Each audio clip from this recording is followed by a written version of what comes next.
ఈ ఫ్యాన్ వల్ల 2 days నుంచి అసలు నిద్రే లేదు. అసలు ఈ రోజు హాస్టల్ వార్డెన్ చెప్తే ఎలక్ట్రీషియన్ ని పిలిపించి రిపేర్ చేపిస్తుండ అనమాట. మొత్తం ఎలక్ట్రీషియన్ ఫ్యాన్ రిపేర్ చేయడానికి వచ్చి 5 minutes లో మనకు క్లోజ్ అయిపోయాడు. వీడు మాత్రం లేవడు. Good morning guys, today I'm going to office. Of course it's my daily routine. Actual గా నేను టిఫిన్ చేయకోకుండా వెళ్ళా మార్నింగ్. అందుకనే మన బ్రో వచ్చేసాడు మనల్ని టిఫిన్ కి తీసాపోవడానికి. యాక్చువల్ గా మన బ్రో చాలా మంచోడు అనమాట. నాకు టిఫిన్ పెట్టిస్తుండు కాబట్టి అలా చెప్తున్నా. మన ఫ్రెండ్ వచ్చేసి మొత్తం జిమ్ ఫ్రీక్ అనమాట. ఒకప్పుడు జిమ్ లో రక్తాలు చిందించి వచ్చాడు. ఎలాగో టిఫిన్ అయిపోయింది కాబట్టి ఆఫీస్ క్యాంటీన్ లో ఒక టీ వేసేద్దాం, రూమ్ కి వచ్చేసి లంచ్ చేసేద్దాం.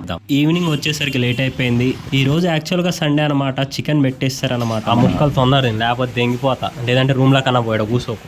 నాన్ వెజ్ కోసం ఎంతకన్నా తెగిస్తావు కదరా. తినరా, లేకపోతే దెంగిపోతా, మొత్తం దెంగిపోతా. తప్పులేదు, నాన్ వెజ్ కోసం ఎంతకైనా తెగించవచ్చు. డిన్నర్ అయిపోయిన తర్వాత నేను మా రూమ్మేట్ కలిసి అలా బయట తిరగడానికి వెళ్ళి